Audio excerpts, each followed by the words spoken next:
Андан кийин мен болсо ушул жерлеши катары айылдаш катары ушу бала чагымдан эле чыгармачылыгына кызыгып, андан кийин жол окуумдан кийин ушу Элибаевдин чыгармачылыгы боюнча кандидат диссертация жазгам. Диссертациям болсо Элибаев улуттук адабиятта психологиялык прозанын баштоочусу деп жакталганда, жана агай жакшы айтып кетти. Элибаевдин психологизм маселесине чыгармачылыгына кайрылгандан мен ошого кичине токтолгум келип атат. Анткени адабиятты өзү билесиздер, адабият бул адам таануу. Ал эми адабиятта психологизм болсо бул ошол каармандын ички дүйнөсүнө токтолот.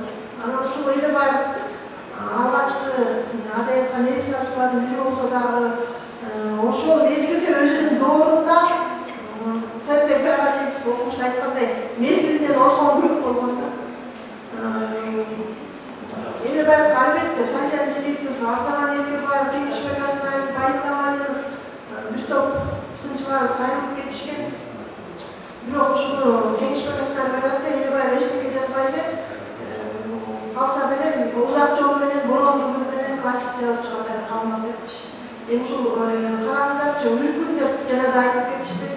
Ушул узак жолу 11 жаштагы баланын окуясы аркылуу кыргыз элинин башына түшкөн оор үлкүн трагедиясын көрсөтүп берет.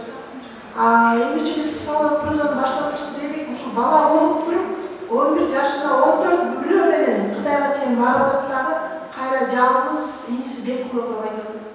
Ошол жан дүйнөсүн ушул окуянын баарын аңдап берип, анан кийин ошол Артабеков жанр катары ошол чыгармаларды жанрга чип салып өзү жазып атпайбы.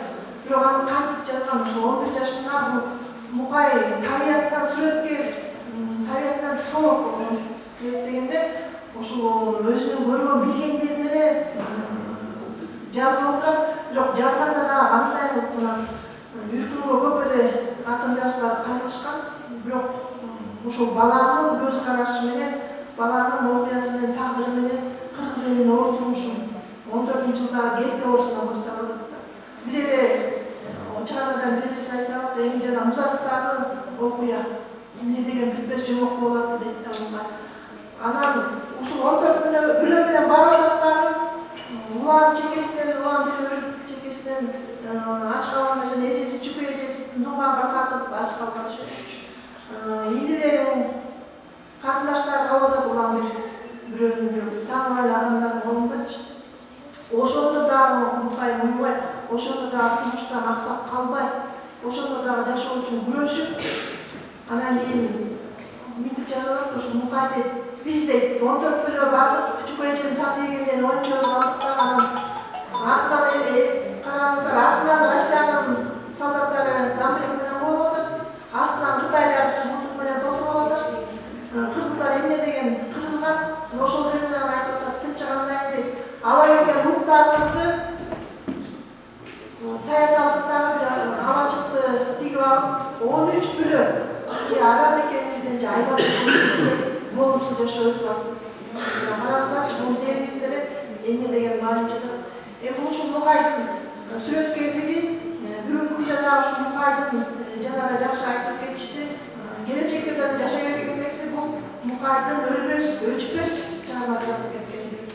Ошонун каармандардын жашоосу аркылуу ошонун ички дүйнөсүн, рухий жашоосун берген психология маселесин жана портрет маселесин, монолог маселесин ушулардын эң ошо өзүнүн доорунда бүгүнкү күндөгүдөй бүгүнкү адабияттагы мыкты чыгарманы жаратып кеткен. Анан кийин дагы сынчылыгын айтып кетишти. Мукай жана аябай жакшы айтты. Мукай өз доорунан ошол мезгилден коркпой адабиятты туурасында кантат, жазуучуларга калемдештерге айтып атпайбы? Айланайсыздар, кийин урмактар биз кандай жооп беребиз депчи. Бул адабият деген калтырбайдан, адабият деген үгүттөөдөн турбайт. Адабият деген чыныгы турмушту көркөм теориядан турат. Мына ошол Элибаевдин сын макаллары бүгүнкү күндө дагы өзүнүн актуалдыгын жоготпой келе жатат. Эми адабият түзүлүшүнө Мукай менен жакшы көңүл буруп келатат. Жана да айтылды, Омосонов агайыбыз аябай эмгек жумшаган Мукай деген дарек күбөсүнөн башка жарыяланган чыгармаларын чыгарды жана академия Акматаевдин жетекчилиги астында эле бүт чыгармалардын баары жыйнак болуп чыкты. биздин эле тилебиз могу жаштарыбыз маданият менен экономика менен байланышып кетип жүрөт. Ушул Элимбаевдин чыгармаларын окуса эле биздин келечегибиз, өткөн тарыхыбызды билип, кыргыз элинин басып өткөн тарыхында эмне деген оор трагедияларды басып өткөнүн билишет деген терең ишеним артабыз. Дагы жолу ушул китепкананын администрациясына ыраазычылык, анткени ушундай иш-чара уюштуруп берип атканыңызга рахмат, ийгилик каалайбыз.